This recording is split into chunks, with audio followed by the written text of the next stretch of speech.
Nous sommes le jeudi 7 septembre 2023. Ici Danick Julien et votre bulletin d'information régionale de Portneuf. Info, c'est JSR.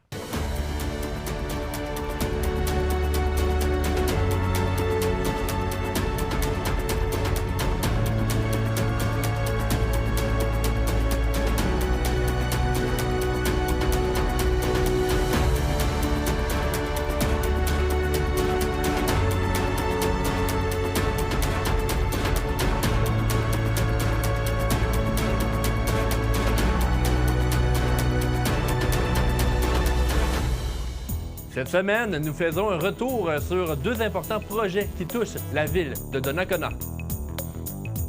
Le maire de Saint-Marc-des-Carrières, Marion Leclerc, sera des nôtres pour parler du secteur de la route des Sources qui est problématique. Raymond Gingras, fondatrice du SOS Accueil, ainsi que Claude Duplain, maire de Saint-Raymond, seront avec nous pour parler de la construction d'un nouveau bâtiment. Finalement, nous ferons un compte-rendu de plusieurs annonces et événements ayant eu lieu dans la saison estivale. Bonne émission!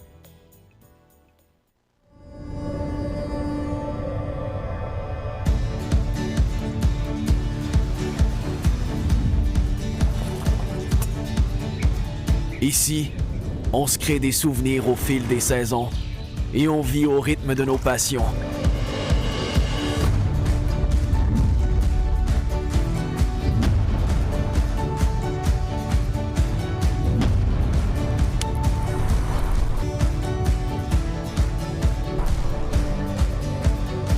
Ici, quand l'aventure nous appelle, on répond.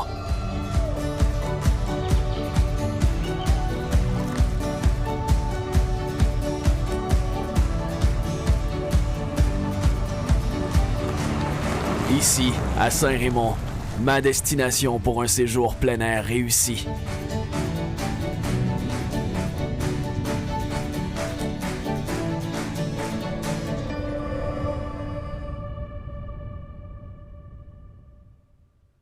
Mesdames et messieurs, bonsoir. Avant toute chose, CJSR désire prendre quelques secondes de votre temps pour souhaiter une bonne rentrée 2023-2024 aux étudiants ainsi qu'un bon retour au travail à l'ensemble de la population après l'été. Comme vous pouvez le constater, dès maintenant, le studio des Jardins a fait peau neuve. On a également une caméra là, plan large qui peut vous montrer un peu l'entièreté de ce qu'est le studio. Peut-être que les gens à la technique peuvent vous montrer ce qui a été fait pendant l'été ici à CJSR.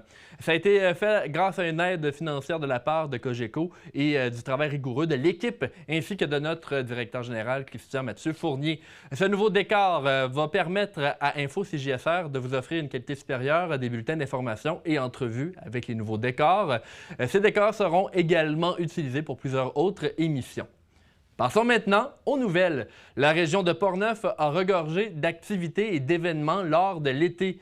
Plus récemment, la ville de Donnacona a débuté la démolition de sa caserne de pompiers dans le but d'en bâtir une nouvelle. Voici un reportage sur le coup d'envoi de ces travaux.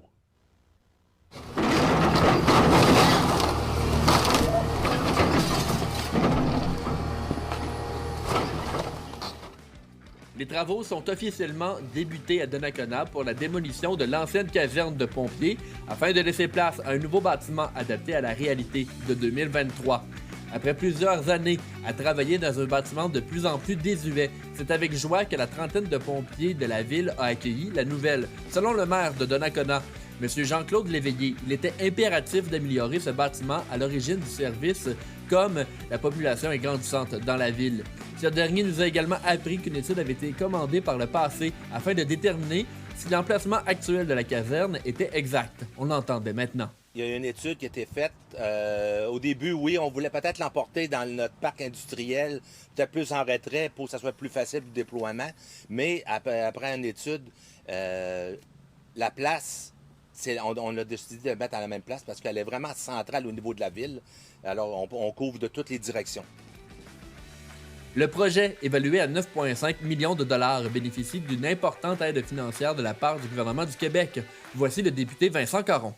Donc aujourd'hui, je suis fier, même très fier, d'annoncer au nom de ma collègue ministre des Affaires municipales, André Laforêt, une aide financière de près de 4,7 millions pour accompagner la municipalité dans cet ambitieux projet. Cette subvention s'inscrit dans le cadre du programme PRACIM, programme d'amélioration et de construction d'infrastructures municipales. Les activités des pompiers se feront à partir du bâtiment des travaux publics jusqu'à la fin des travaux et qui s'étireront sur approximativement 14 mois. Le nouveau bâtiment sera adapté à la réalité d'aujourd'hui avec une section permettant de nettoyer les équipements des pompiers afin de garantir leur sécurité.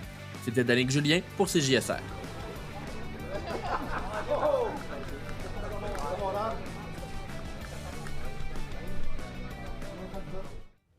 C'est la compagnie Lévesque Construction qui assure la démolition de la caserne, en plus d'assurer la construction de celle-ci, en fait de la deuxième. La firme d'architecture DG3A a préparé les plans pour la construction du nouveau bâtiment.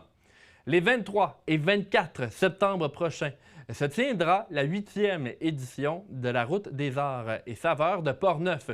Depuis 2013, l'organisme met en place un parcours qui permet aux citoyens de visiter les producteurs, artistes et artisans de la région.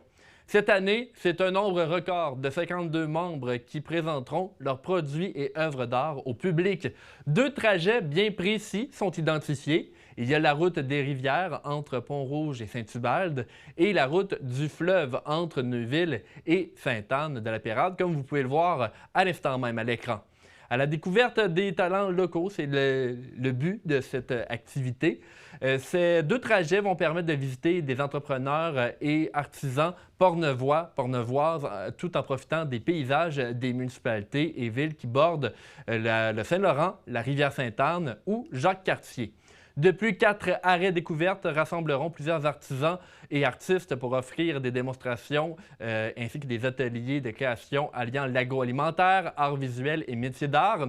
Cette année, les hôtes de ces arrêts sont la Maison Plamondon à Saint-Raymond, Miel Éco à Portneuf, la ferme Sylvia de Neuville et la ferme Toudou de Saint-Basile. Vous pouvez toujours visiter le site web pour en apprendre davantage, routeartetsaveurs.com. Passons maintenant à notre première entrevue de la saison. Je vais donc rejoindre à l'instant même le maire de Saint-Marc-des-Carrières, M. Marion Leclerc. Oui, bonjour, M. Bonsoir. Julien. Merci d'être des nôtres aujourd'hui, M. Leclerc. C'est moi qui vous remercie de l'invitation. Monsieur Leclerc, on parle d'un sujet bien particulier aujourd'hui. Il s'agit d'une chose qui inquiète la ville de Saint-Marc-des-Carrières. On parle d'une érosion marquée dans le secteur de la route des Sources, en bordure de la rivière Sainte-Anne. Pouvez-vous nous mettre au courant du dossier, en plus de nous faire part des inquiétudes de la ville? Oui, effectivement, on est très inquiets à ce niveau-là. Avant toute chose, là, je veux essayer de localiser et d'expliquer là, où se situe l'eau potable qu'on dessert à Saint-Marc-des-Carrières. L'eau potable de Saint-Marc-des-Carrières vient d'une terre achetée à Saint-Gilbert qui est conjointe ou adjacente à la rivière Sainte-Anne. Et nous avons, entre la rivière Sainte-Anne et la montagne, un chemin qu'on appelle la route des Sources. Donc, cette route-là se situe entre la rivière Sainte-Anne et une montagne. On a certaines images qu'on peut montrer là, à la population qui ont été prises par mon collègue Charles Laviolette. Alors, on regarde les images qui ont été prises aujourd'hui. Fait que là, on voit la rivière Sainte-Anne. On voit actuellement, il y a une érosion qui se fait par la rivière Sainte-Anne. Nous autres, depuis, ça a commencé, ça, l'érosion, en janvier 2021, lorsqu'il y a eu vraiment un adoucissement de la température. Il y a eu beaucoup de pluie et la rivière a inondé notre route des Sources. On s'est ramassé avec des gros bancs de glace sur la route des Sources. Malheureusement, on ne pouvait pas constater les dégâts créés par cette première inondation-là. Alors, on est obligé d'attendre au mois de mai pour voir vraiment les dégâts que ça a occasionné, cette fameuse inondation-là. À partir de mai, on a fait venir les gens du ministère de la Santé publique, de la Sécurité publique, c'est-à-dire le MTQ aussi était là-dedans, etc. Donc, à partir du mois de mai, il y a eu une étude qui a commencé à se faire par les personnes ressources des ministères qu'on vient de mentionner. Et il y avait 2 problèmes. On a 2 problèmes à la route des Sources. C'est qu'on est face à un affaissement d'une montagne et aussi, pour nous, ce qui est beaucoup plus problématique, c'est l'érosion des berges de la rivière Sainte-Anne. Alors, on a deux problèmes. Quand vous parlez de l'érosion des berges, si les berges, ça continue comme ça, on pourrait perdre la route. Est-ce que c'est ça? Ou... Écoutez, je voulais finir avec ça. OK, je vous avance. Mais effectivement, c'est pas de savoir si ça va arriver, c'est de savoir quand ça va arriver. Parce qu'on le sait que ça va arriver.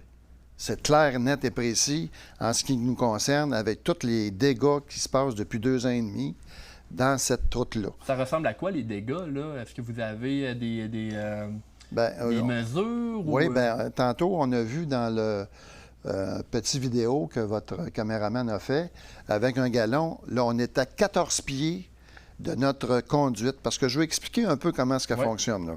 Là. L'eau potable de Saint-Marc-de-Carrière provient de 4 sources. Où c'est emblématique, c'est dans nos 2 principales sources, la source 3 et 4. Cette localisation-là de ces 2 sources-là, on capte les sources, les 4 sources sont captées et envoyées dans un conduit, un conduit d'aqueduc, qui longe parallèlement à la rivière Sainte-Anne. On est environ, je vous dirais, habituellement 22-23 pieds. Mais là, on a constaté, année après année, qu'on est rendu à 14 pieds de notre tuyau d'amener.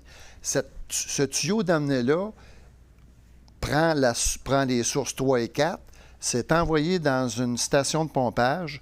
La station de pompage envoie l'eau à Saint-Marc-de-Carrière. Donc, c'est une conduite d'amener de 8 km qui fait en sorte que Saint-Marc-de-Carrière reçoit l'eau de ces 4 sources-là. Donc, la majorité de l'eau que vous avez à Saint-Marc passe par là? L'entièreté de l'eau potable provient de là. C'est envoyé dans un réservoir d'eau potable et à partir de ce réservoir-là, c'est distribué dans toute la municipalité de Saint-Marc et aussi un secteur de Saint-Alban. Ça correspond à environ 3200 personnes là, qui ont ou reçoivent l'eau de Saint-Marc-de-Carrière. À partir, comme je le disais, chronologiquement, à partir de mai 2021, on a évidemment informé les gens au gouvernement. Ils sont venus faire une étude en mai. On a reçu cette étude-là en août 2021, mais on s'est aperçu que l'objectif probablement du ministère, c'était plus la problématique de la fameuse montagne qui s'affaisse d'année en année. Moi, j'ai été directeur général durant 25 ans à Saint-Marc-de-Carrière et cette montagne-là s'est toujours affaissée annuellement. Pour nous autres, là, l'affaissement de cette montagne-là, ce n'était pas nécessairement le problème numéro 1. C'est sûr que c'est un gros problème, mais le problème numéro 1 que nous rencontrons actuellement, c'est l'érosion de la rivière Sainte-Anne depuis 2 ans et demi. On fait des demandes au gouvernement. Il y a eu des spécialistes qui sont venus. On fait des rapports, un très beau rapport, mais surtout concernant la fameuse montagne qui s'affaisse. Oui. On n'a pas fait d'études sur l'érosion de la rivière Sainte-Anne. Là, on a eu quelqu'un en août, le 16 août. Il y a eu 2 autres personnes, M. Lavoie, notre personne ressource à Sécurité publique, et une dame qui est une spécialiste au niveau de l'érosion des berges. Alors là, on s'attend vraiment à ce que ce rapport-là puisse confirmer nos inquiétudes. Parce que, écoutez, on ne se le cachera pas, là. Ça fait 2 ans et demi qu'on demande des argents au gouvernement et actuellement, on ne trouve pas de solution possible dans les différents projets qui sont actuellement au gouvernement. Mais parlons-en de l'aspect solution. Vous dites, on a fait des plans, on sait un peu où on veut aller. C'est quoi justement la direction de la ville de Saint-Marc là, concernant ce problème-là? Bien, la direction que nous autres, on veut prendre, on veut vraiment empierrer entre 500 et 600 mètres le long de la rivière Sainte-Anne. C'est de l'empierrement que ça prend pour protéger notre conduite d'amener qui amène l'eau à Saint-Marc-de-Carrière. Imaginez-vous que si cette conduite-là part avec l'érosion de la rivière Sainte-Anne, On n'a plus d'eau à Saint-Marc-de-Carrière. Qu'est-ce qui arrive à ce moment-là? C'est 3200 personnes qui n'ont plus d'eau à Saint-Marc-de-Carrière. On va se ramasser à l'aréna de Saint-Marc avec des cruches d'eau, puis on va donner ça à tout le monde. Moi, c'est pas ça que je veux, là, mon cher monsieur. Non, non, non. Moi, je suis pas là pour donner des cruches d'eau à tout le monde. On est là pour protéger, justement, les acquis et les infrastructures qu'on a actuellement. Donc, on demande au gouvernement, et j'espère que l'étude qui va sortir en août, ou en tout cas, qui a commencé en août, et on devrait avoir des résultats là, d'ici une couple de semaines, j'espère, qu'on va prouver que nos inquiétudes sont confirmées. OK, parce que malheureusement. là, en ce moment, le ministère là, de la Sécurité publique ne voit pas l'importance, ou autant l'importance que vous, au niveau de l'érosion, c'est ça? Ouais, je pense que les gens sont très, très, très conscients de la gravité de la situation. À cette heure, il faut évidemment faire des études, des études par-ci, des études par-là. Là, on en a des études, mon ami, là, pour plusieurs années. Mais la problématique qu'on a, c'est qu'il faut avoir de l'argent. Il faut avoir de l'argent.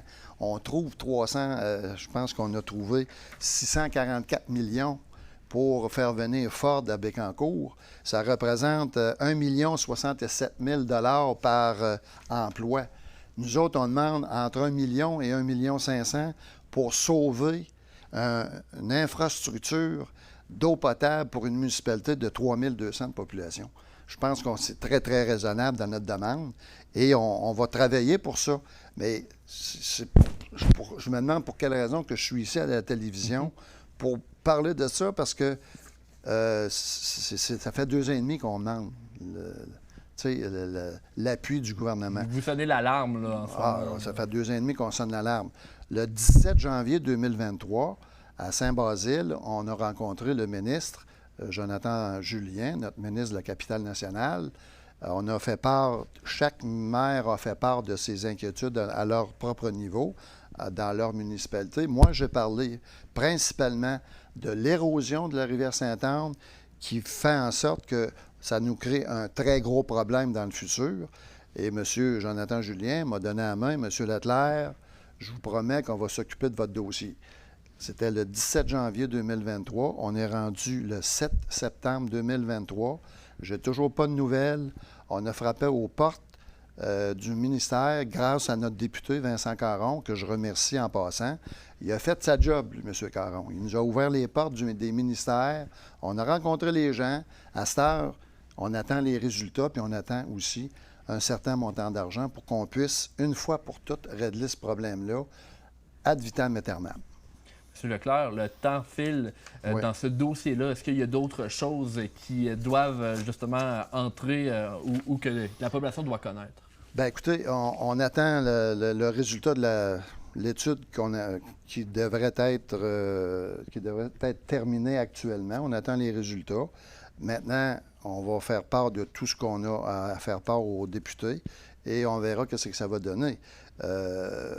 Puis j'attends évidemment des nouvelles des ministères à ce niveau-là. J'attends des nouvelles du ministre Julien qui nous avait promis qu'il s'occupait de notre dossier.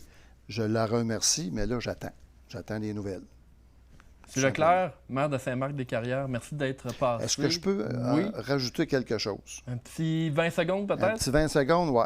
Écoutez, la loi sur la sécurité civile mentionne aux articles 1 et 2 que la protection des personnes et des biens contre les sinistres. Cette protection est assurée par des mesures de prévention, de préparation des interventions et d'un sinistre réel. On parle dans cette loi-là d'un sinistre. On parle d'un événement qui est arrivé.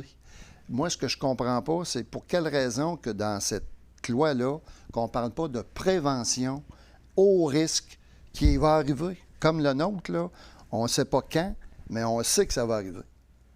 Donc, c'est ça. Ce que vous voulez, c'est qu'on puisse prévenir au lieu de guérir. Qu'on prévoit au niveau des lois les possibilités de sinistres majeurs qui vont arriver. Il ne faut pas attendre que ça arrive. Ça va coûter des millions. Imaginez-vous si la conduite d'amener part avec la rivière Sainte-Anne. C'est une situation de crise. C'est des millions qui vont coûter au gouvernement et pour résoudre un problème qu'on pourrait résoudre présentement. M. Leclerc, c'est tout le temps qu'on avait. Je vous remercie d'avoir été des nôtres. Merci beaucoup à vous. Alors nous, on poursuit dans votre bulletin d'information. Au retour de la pause, d'autres nouvelles. On vous parle notamment de l'ancienne papetière de Donnacona. Restez des nôtres.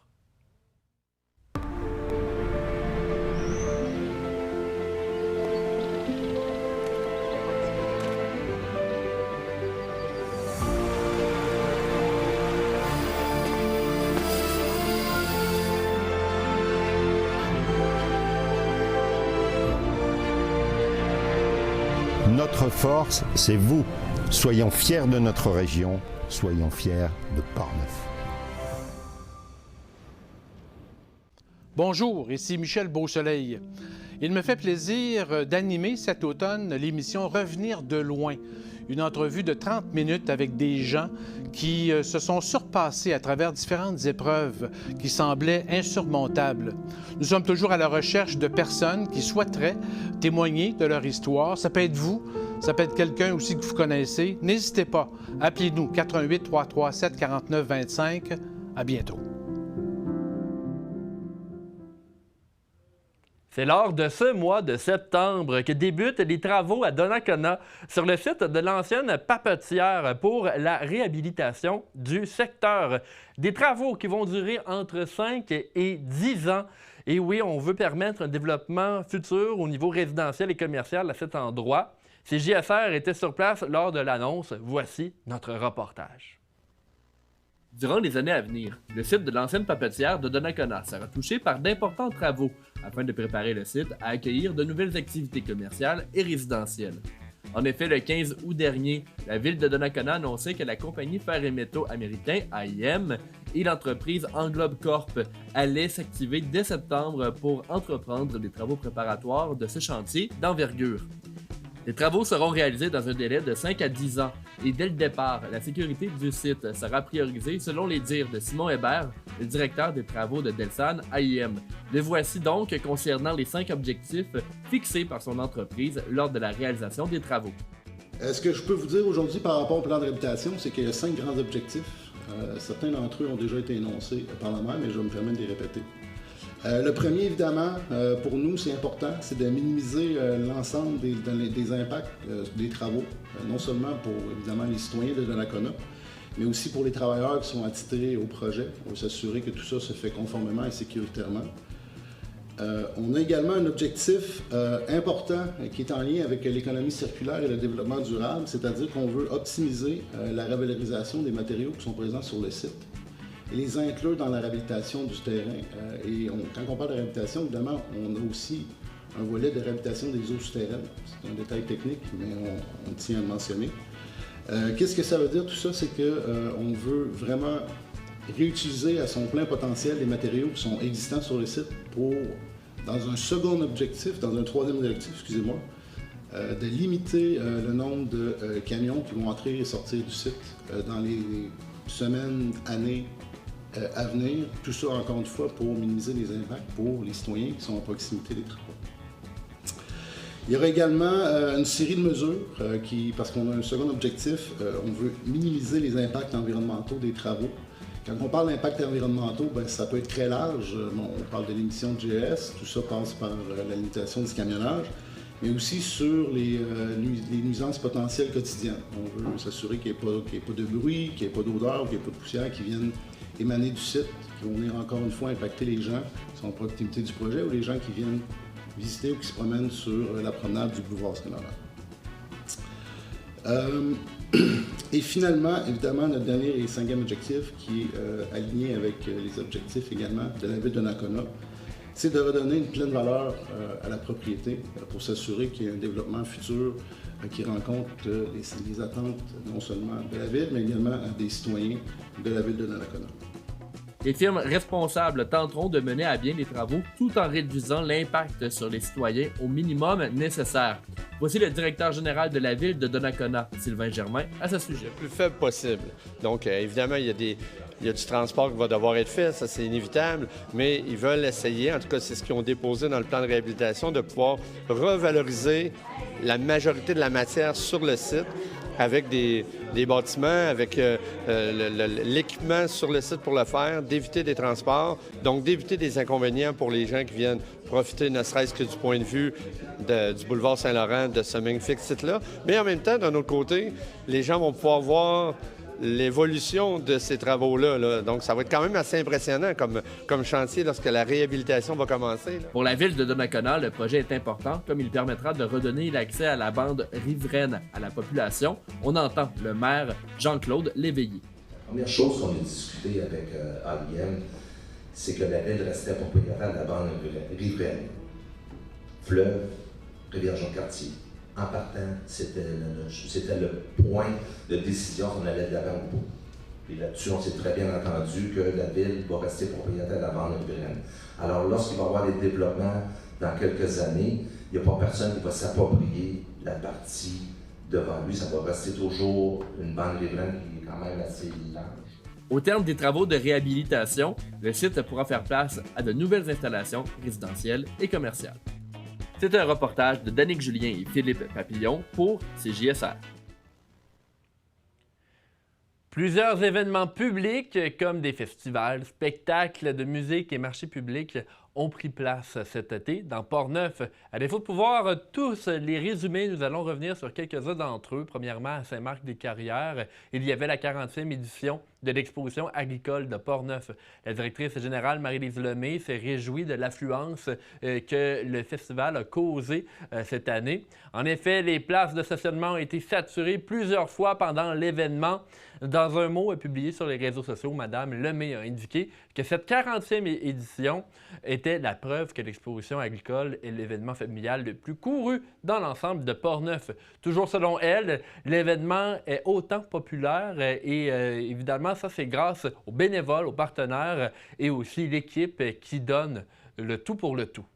Dans les autres événements à succès cette année, on retrouve le Raid Bras du Nord qui a établi un nouveau record en cette 19e édition. Seulement pour les courses de samedi, les sentiers de Saint-Raymond ont reçu 772 adeptes de vélo de montagne grâce à l'événement, ce qui constitue une augmentation de 19 participants pour cette journée. Le Raid Bras du Nord a également une section musicale au plus grand bonheur des participants et aussi des Portneuvois. Les spectacles de l'hommage à Bob Bissonnette et de Karma Chameleons ont conquis le public lors des deux soirées. Finalement, un des points les plus forts de cette édition est sans contredit le taux de participation à la deuxième édition du défi entreprise. Le nombre d'équipes participantes a explosé, même plus que triplé, passant de 17 équipes en 2022 à 62 en 2023. En fin d'émission, nous allons vous présenter des images des fêtes gourmandes de Neuville, mais dès maintenant, voici un reportage concernant le festival du film de Saint-Casimir ayant eu lieu le mois dernier. Le mois dernier, au plaisir des amateurs de films et défenseurs de l'environnement de la région pour une 19e édition. La poète Inou Joséphine Bacon, qui est également cinéaste, était l'invitée d'honneur lors de la soirée d'ouverture. Madame Bacon a récité de nombreux de ses poèmes pour les personnes présentes à Saint-Casimir.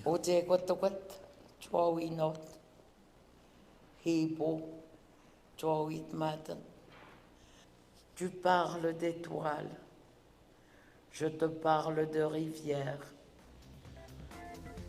Par la suite, le film Je m'appelle Humain qui dresse un portrait de Madame Bacon a été présenté. Pour le directeur du FFPE, Léo-Denis Carpentier, le fait que le festival en est à sa 19e édition prouve que le sujet est encore plus d'actualité que lors de la création du festival. Le voici à ce sujet. Bien, ça veut dire, comme vous avez pu voir la salle, que les gens ont encore le goût d'écouter du monde parler d'environnement ou de changement climatique, tout ça. Puis c'est certain que les problèmes ont un peu changé. Disons que le temps, on se fait avoir un peu aussi par la nature en cours de route. Sauf qu'il y a encore beaucoup d'engouement. Les gens aussi, ils posent beaucoup de questions. On est tout comment je peux dire ça? On est un peu pas en désarroi, mais avec la nature, avec la terre, avec notre environnement en général. On se demande qu'est-ce qui arrive, pourquoi, comment, tout ça. Donc, les gens, je pense qu'ils ont le goût d'échanger entre eux autres puis de voir des films aussi qui parlent de ça, c'est des sujets bien précis. Donc, vous dites qu'il y a encore beaucoup d'inquiétudes, j'ai envie de dire, avec qu'est-ce qui entoure la Terre et l'environnement? Oui, oui, parce qu'il nous arrive des affaires qu'on ne s'attendait pas. On parle de pandémie, on parle de grêle, on parle de tornades, on parle d'inondations, de feux de forêt. Tu sais, avant, il me semble qu'il y en avait, mais moins, je pense, en tout cas. Puis là, bien, ça nous arrive tout dans le visage, là, comme ça. Là, on s'en attendait pas trop. En tout cas, la pandémie, personne n'attendait ça. Donc, c'est ça. Que les gens, ils ont, en général, moi, le premier, parce que moi, je suis bien curieux de nature. Puis je me dis, je pense que si je choisis des films pour le festival, bien, il y a des chances que les gens, le public, aient le goût de voir ces films-là, poser des questions aux cinéastes après, puis tout ça. En ce qui concerne Mme Bacon, parler d'environnement est d'une importance capitale. Et puis d'avoir été invité à ce festival, parce que pour moi, pour les Inuits du moins, tu sais, la terre, notre maître, on n'aurait jamais... C'est notre maître qui a pris soin de nous. C'est le territoire. T'sais, on n'appelait pas ça la terre, on appelait ça... La terre, pour nous, se disait notre maître. Tu vois? Et puis notre maître, c'est un mot que tu ne peux pas mettre au possessif. Je ne peux pas dire mon autre maître, ton autre maître, notre maître. Notre maître, c'est une entité. C'est notre maître, c'est elle ou c'est lui qui prend soin de toi. Puis s'il n'y avait pas notre maître, donc, ça n'est rien. Le Festival du film pour l'environnement de Saint-Casimir s'est déroulé du 9 au 13 août dernier. C'était Danick Julien pour CJSR. En parlant d'environnement, le 24 août dernier, on apprenait que le camp Quéneau recevait plus de 65 000 $ pour la réalisation d'un projet éducatif de réduction de la consommation d'eau potable. Le projet du camp Quéneau a pour objectif de réduire la consommation d'eau potable dans le camp de vacances situé dans les secteurs des lacs Long et Montauban sur le territoire de la municipalité de Saint-Alban. Ça sera accompli grâce à plusieurs mesures telles que le remplacement d'équipements de plomberie et la sensibilisation des enfants et du personnel. La diminution de la consommation en eau potable permettra notamment au camp Quéneau de réduire le volume d'eau usée à traiter et de diminuer les coûts de la mise à niveau de son système de traitement des eaux usées. C'est le député Vincent Caron qui a annoncé l'aide de 67 256 $ pour la réalisation de ce projet. Et une autre annonce qui a été faite par M. Caron à la fin du mois d'août, maintenant, c'est les chalets Tourisma qui sont présents dans la région de Portneuf. Certains d'entre eux seront adaptés pour les personnes à mobilité réduite. On écoute notre reportage. L'offre de chalets adaptés pour les personnes à mobilité réduite est en augmentation dans le comté de Portneuf. En effet, l'entreprise de chalets Tourisma, qui possède de nombreux chalets en location dans Portneuf, en aura bientôt un total de 3 adaptés à la mobilité réduite. L'un d'entre eux est déjà en opération à Saint-Léonard depuis 1 an et demi. Un autre au Lac-Sergent a été rénové il y a peu. Et le troisième chalet, également à Saint-Léonard, sera rapidement transformé. Pour ce faire, un montant de 200 000 $ a été investi par le gouvernement du Québec. Voici Vincent Caron, député de Portneuf, à ce sujet. Donc une aide financière de l'ordre de 196 000 $ qui provient donc du gouvernement via l'organisme Kérol, qui est un organisme qui vise justement à accompagner tous les établissements touristiques dans leur adaptation à l'accessibilité à la clientèle à mobilité réduite. Cette aide, eh bien, je l'annonce au nom de ma collègue ministre du Tourisme, Madame Caroline Proulx. Donc vraiment très heureux d'être ici ce matin et encore une fois de souligner la qualité à la fois de l'hébergement mais surtout la qualité des entrepreneurs qui font rayonner Portneuf par les produits qui mettent en valeur et mettent en vedette ici. Jérôme Boyer, le propriétaire des chalets Tourisma, nous mentionne ce qui a été fait pour l'adaptation du chalet au Lac-Sergent. Pour ce chalet-ci a permis principalement d'adapter au niveau de la salle de bain la cuisine et puis l'aménagement extérieur. Donc, c'était important pour Kéroul de vraiment que les invités puissent profiter entièrement des installations des chalets, donc autant de l'espace pour manger à l'extérieur, du barbecue, de la cuisine à l'intérieur, que de l'espace feu également. Donc, ils veulent que les invités puissent être 100% autonomes, donc une personne qui arrive avec sa chaise roulante, par exemple. Ils ont complètement un accès là, avec une entrée sans obstacle, une salle de bain complètement accessible, des barres d'appui, tout ça. Et ça va être un petit peu le même principe qui va être fait au niveau du chalet du 4e à Saint-Léonard. Donc, les travaux sont prévus probablement pour l'automne, maximum le printemps prochain, si jamais il y a des complications qui arrivent. Parce que c'est beaucoup de logistique également, là, l'adaptation d'un chalet comme ça, là, ça a l'air simple et tout ça quand on commence les papiers, mais finalement, il y a beaucoup d'imprévus et tout, des dépassements de coûts. Mais l'aide financière est quand même très précieuse et très appréciée au niveau du gouvernement. C'était Danick Julien pour CJSR.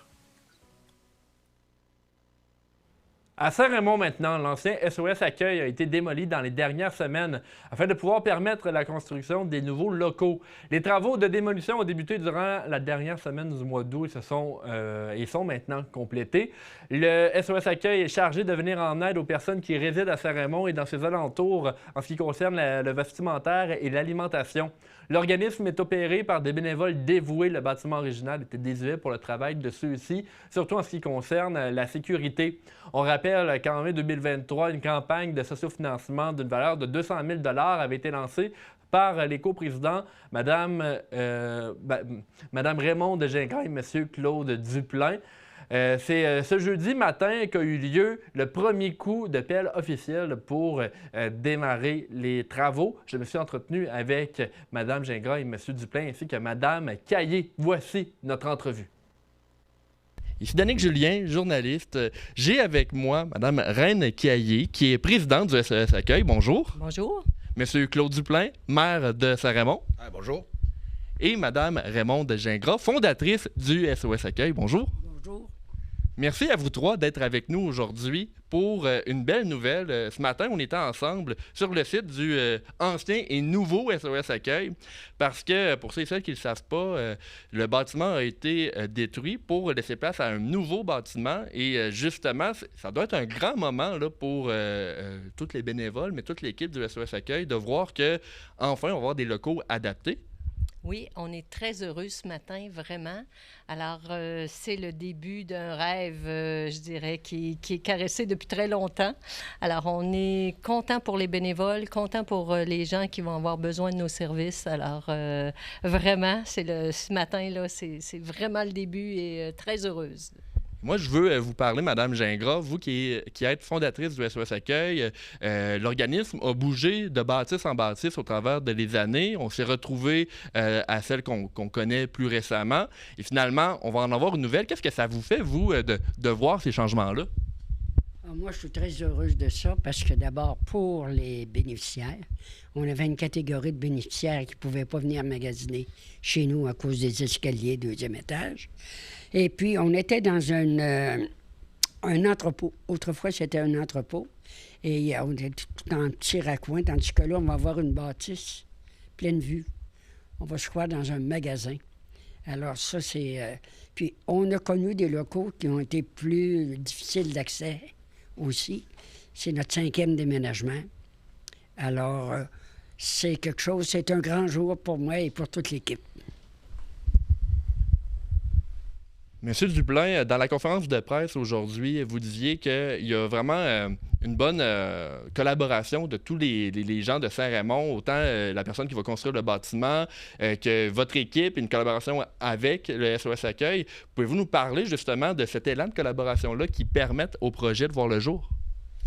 Oui, c'est ça. Ce sur quoi je voulais insister ce matin, on connaît les gens de Saint-Raymond, on connaît la dynamisme de Saint-Raymond, on sait que quand on veut un projet, on peut l'avoir.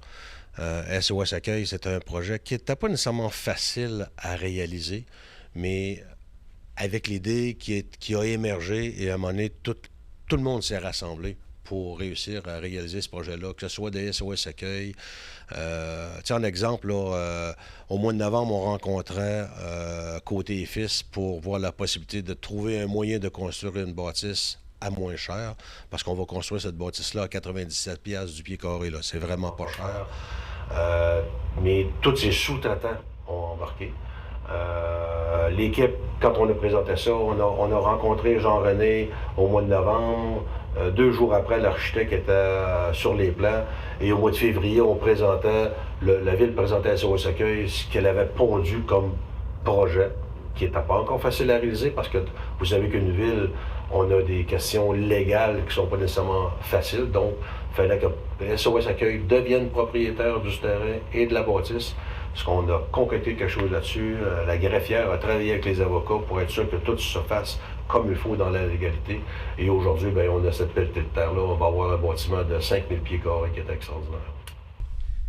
Et il y a une chose que vous avez dit qui vraiment, c'est comme de la musique à mes oreilles. SOS Accueil va être propriétaire du bâtiment et du terrain. Est-ce que c'est dans l'histoire de l'organisme la première fois que ça arrive, qu'on est vraiment propriétaire de tout ça?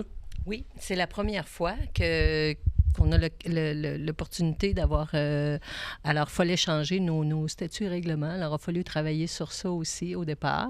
Et alors, je pense que ça va être très intéressant. On va pouvoir faire nos aménagements, d'être capable de réaliser nos choses. Et ça, j'en remercie vraiment la Ville d'arriver à ce point-là. Et je suis très, très, très contente de cette partie-là.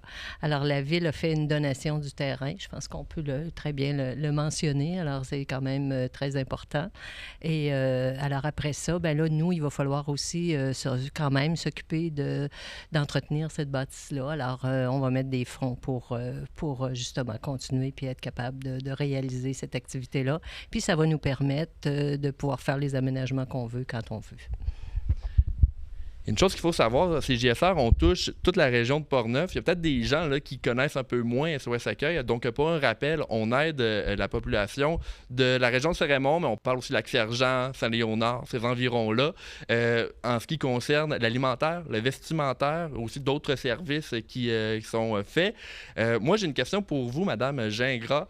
En ce qui concerne l'identité du SOS Accueil en 2023, est-ce que ces services-là sont encore autant importants que lorsque l'organisme a vu le jour? Les services sont aussi même plus importants que lorsque l'organisme a vu le jour. C'est sûr que de plus en plus, avec ce qu'on vit comme situation là, économique et puis l'augmentation de l'inflation, nos gens ont des difficultés énormément.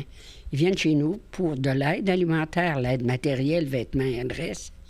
Ils viennent aussi pour avoir des solutions. On peut les référer à d'autres organismes. On a une très bonne collaboration avec les autres organismes du comté de Portneuf aussi. Alors, ça, on n'avait pas ça au début. Il y a 52 ans, on n'avait pas ça au début. Alors là, on peut se permettre de collaborer avec le CLSC, Carrefour FM, l'Arc-en-Ciel. Alors, c'est tout un réseau de gens qui travaillent pour le bien-être des citoyens. Et j'aimerais rajouter aussi pourquoi c'est important pour une ville, c'est que la question de la pauvreté revient tout le temps dans les municipalités. Les municipalités ont une certaine responsabilité par rapport au logement, par rapport à l'itinérance. L'itinérance, là, on en voit peu à Saint-Raymond. Et c'est peut-être un peu grâce à des organismes comme Voisy, comme SOS Accueil, qui de plus en plus vont aider les gens. Je vais être à un sommet à Québec. L'UMQ fait un sommet sur l'itinérance, justement, le 15 septembre à Québec. C'est un problème dans toute municipalité. Quand on pense itinérance, on pense Montréal, on pense Québec, mais de plus en plus, quand vous regardez, là, les petites villes commencent à avoir aussi de l'itinérance. Et c'est ça qu'il faut prévenir avant qu'elle s'installe, justement. SOS Accueil fait partie de ça. J'aimerais ajouter aussi qu'il y a aussi l'immigration qui est nouveau aussi pour nous en région. Oui. Alors ça aussi, les gens arrivent, ils n'ont rien. Et souvent, ils ont besoin de vêtements, ils ont besoin de meubles, ils ont besoin... Alors, je pense que le service va répondre beaucoup à ce volet-là qui, pour nous, est quand même nouveau là, au SOS. Et là, on est en période de construction. On dit... fin novembre peut-être, ça va être terminé, on va pouvoir être prêt pour le temps des fêtes, qui est un temps très, très, très important pour vous et vos équipes. Les travaux sont en cours, on a encore besoin de vos services. Et comment ça fonctionne en ce moment? Il n'y a plus de bâtiment. D'où opérez-vous? Alors, présentement, on opère des habitations Saint-Raymond qui sont situées au 193 avenue Saint-Michel. Alors, il faut entrer du côté de l'aréna. Alors, c'est le sous-sol. On est au sous-sol des habitations. Alors, on est ouvert comme on l'était dans le temps au SOS. Alors, les mardis et jeudis de 9h à 11h30, puis de 1h à 4h. Alors, toutes les semaines, on a toujours nos équipes qui sont là le matin, l'après-midi, et on répond à notre clientèle.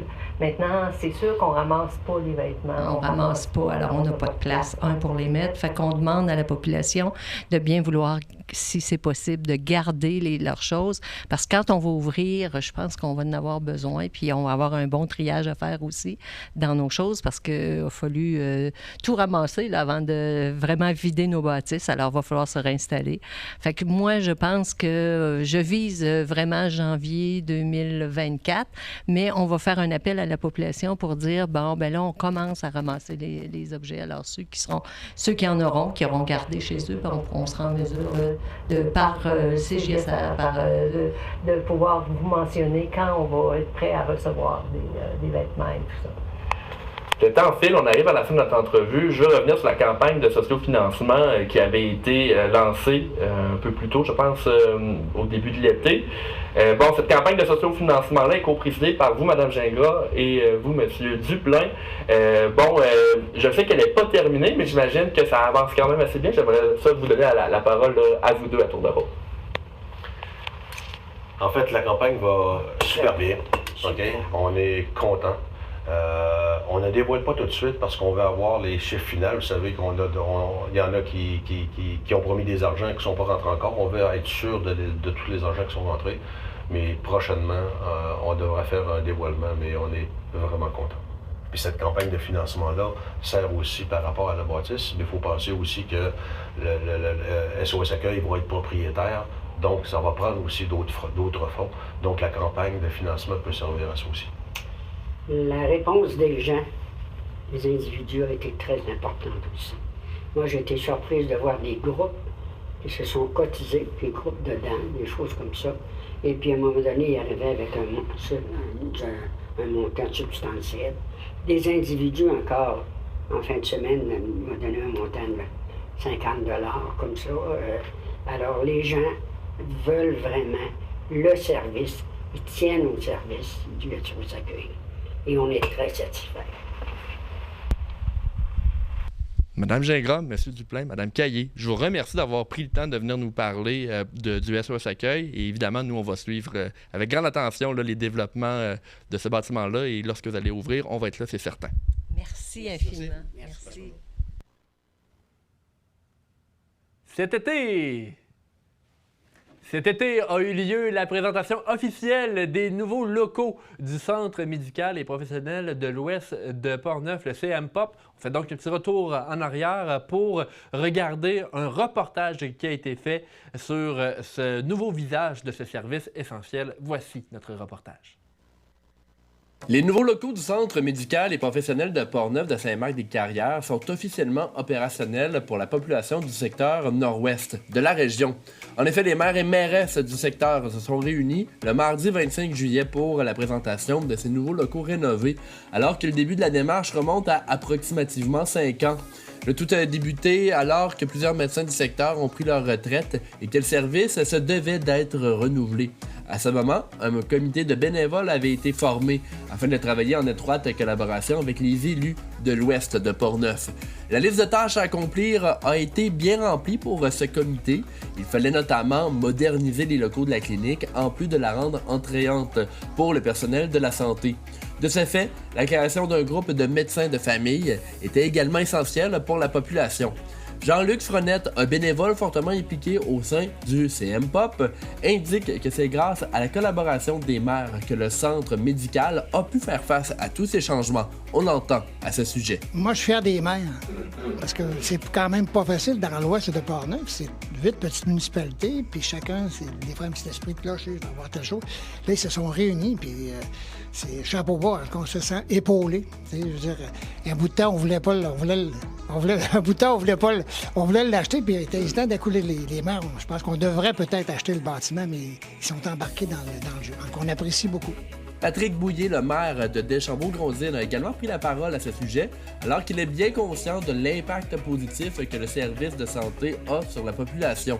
Le voici. Au bénéfice de nos citoyens et citoyennes dans le secteur ouest. C'est un service qu'on offre. Puis les services de santé, c'est le premier service. C'est vrai que c'est pas notre compétence, la santé, mais là, par l'entremise justement d'avoir des locaux, de faire des rénovations, etc., par le biais du CM-Pop, on est impliqué. Puis effectivement, ça a discuté un peu au début, il fallait bien comprendre les enjeux. On servira d'abord avec nos conseils, tout le monde l'a bien compris. Aujourd'hui, on ne le regrette pas. Puis on en entend des commentaires, des gens très satisfaits qui font leur entrée aujourd'hui au CM-Pop, qui arrivent dans un air d'un dégagé qui est de qualité, c'est propre, on se sent la bienvenue, c'est beaucoup plus fonctionnel. Et puis ça, on a des commentaires des gens sur le terrain, de nos citoyens et citoyennes, de Deschambault, Grondines, Port-Neuf, aller jusqu'à Saint-Hubal. Les gens sont satisfaits. Puis c'est ça qu'on voulait aller chercher, des gens satisfaits. Concernant les travaux ayant été effectués dans la clinique, l'administration remercie la patience de l'équipe santé, tout comme des médecins. Pour en apprendre davantage sur les travaux, on entend les maires Mario Alain et Marion Leclerc, respectivement maires de Portneuf et de Saint-Marc-des-Carrières. Le premier pas, ça a été d'engager des ingénieurs, pas des ingénieurs, mais des professionnels pour faire des plans renouvelés et tout le kit. C'est ce qui a été fait et on est allé en soumission pour arriver à un résultat de 800 000 $ pour rénover une clinique qui, malheureusement, d'origine, on était loin de ces budgets-là. Les propriétaires de Place des Carrières n'avaient pas l'intention d'investir autant d'argent. Ce qui a fait en sorte que l'ensemble des municipalités, on s'est réunis et on s'est décidé ensemble qu'on y allait sur une... Je me souviens d'une question qui avait été posée par le maire de Saint-Uribe, qui malheureusement n'est pas ici avec nous. Il dit, écoutez, es-tu capable de faire de quoi avec 300 000, le montant convenu avec les projets? On dit, ben oui, c'est sûr qu'il y a moyen de faire de quoi. Donc, les rénovations ont eu lieu à partir d'une base de plan établie pour un projet global, avec lesquels, principalement moi et Marion et Sylvette, puis je vois les membres du comité exécutif qui sont ici, nous nous sommes investis, puis on a fait des choix sur ces plans-là, pour autant que faire se peut, respecter les budgets qui nous étaient octroyés. Ça a été une année, je dirais une année et demie. Il nous reste encore des petits travaux très sommaires à finaliser, mais ça a été une année et demie complètement de rénovation. Moi, je n'ai que 2 mots de merci aux employés qui ont été très résilients dans tout le cheminement des travaux. Et aussi au niveau on a eu aussi la création d'un nouveau GMF qui est uniquement Portneuf-Nord-Ouest. Alors ça, c'est un plus pour nous. Et dans le futur, je pense que ça va nous aider à rapatrier ou en tout cas à avoir de nouveaux facturants dans le secteur ouest. C'est un reportage de Danick Julien et Philippe Papillon pour CJSR. Au retour de la pause, on vous parle du garage municipal de Saint-Basile. Restez des nôtres. C'est quoi le plan? On bouge?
Le temps file dans ce premier bulletin de la saison. On parle maintenant de Saint-Basile qui aura bientôt un nouveau garage municipal. Voici notre reportage sur l'annonce qui a été faite il y a un peu plus de 2 semaines. Le garage municipal de Saint-Basile bénéficiera d'une nette amélioration au grand plaisir de la population de cette municipalité et de ses employés. En effet, un agrandissement d'une superficie au sol approximative à 510 mètres carrés touchera le garage qui était beaucoup trop petit pour protéger les équipements et permettre des conditions de travail adéquates pour les employés. À terme, la taille du garage aura plus que doublé. Voici un extrait de Guillaume Vézina, le maire de Saint-Basile, filmé le 24 août dernier à propos de ce que va permettre ce nouveau garage. Exactement ça. Dans le fond, le garage, là, si je reprends un petit peu ce que Vincent disait, ça va nous permettre de mieux nous entretenir de façon beaucoup plus sécuritaire, à l'abri, et aussi ça va être durable pour nos équipements. Parce que nos équipements, on achète des équipements souvent flambant neufs, comme on dit, puis après ça, on laisse ça dehors aux intempéries. Donc, c'est pas toujours optimal comme gestion de notre matériel. Autre chose, c'est ce matin, les employés municipaux, je vous remercie en passant de toute votre présence, que je pense que tout le monde est là même. Donc, merci beaucoup à vous tous. Là. Vous êtes toujours présents en passant, puis ça, c'est très apprécié. Puis c'est remarqué par notre député aussi. Puis pas juste par le député, par nous aussi. Puis c'est apprécié. Mais dans le fond, les employés en ont profité pour faire un beau clean-up de notre garage, puis mettre ça beau. Mais dans le fond, la meilleure façon de justifier le projet, ça aurait été de le laisser dans l'état où il était avant de faire le ménage, parce que vous seriez rendu compte, Monsieur Caron, qu'on est très à l'étroit, puis c'est poli comme terme, parce que des fois, on est vraiment mal organisé, parce qu'on est vraiment trop serré. Donc, je pense que c'est apprécié des employés municipaux, si je ne me trompe pas. Oui, hein?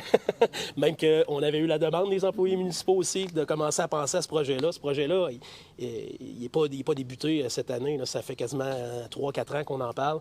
Le projet avait même débuté au début avec, je me rappelle, avec le conseiller Leclerc. On avait été voir d'autres installations d'autres villes.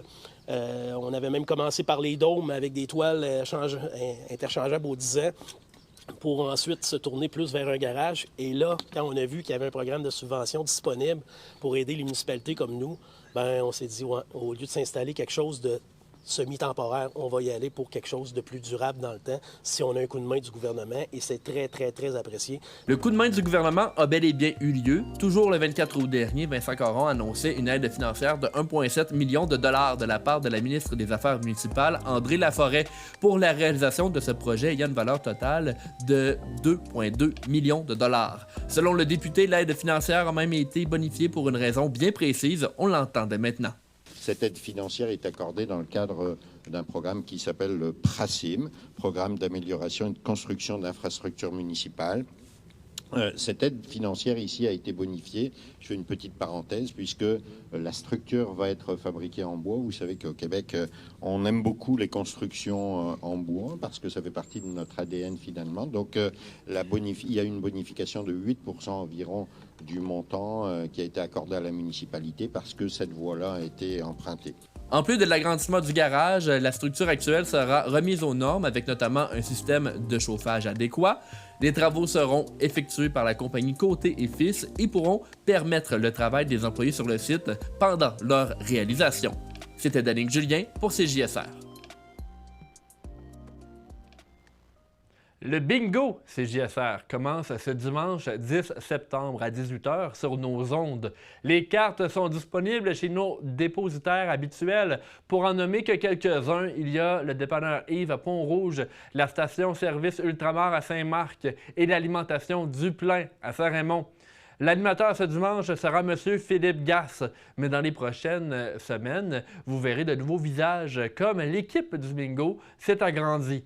Toujours dans les projets de CJSR, une ligue d'improvisation fera bientôt son envol le 18 septembre prochain au cinéma Alouette. Il faut rester à l'affût à ce sujet. C'est donc ce qui complète le bulletin d'information de ce 7 septembre 2023. Merci à toute l'équipe, soit Luc Robitaille, Tony Vézina, Carole Glonier, Charles Laviolette, Christian Fournier. On se laisse avec des images des fêtes gourmandes de Neuville. Mon nom est Danick Julien. Bonne soirée.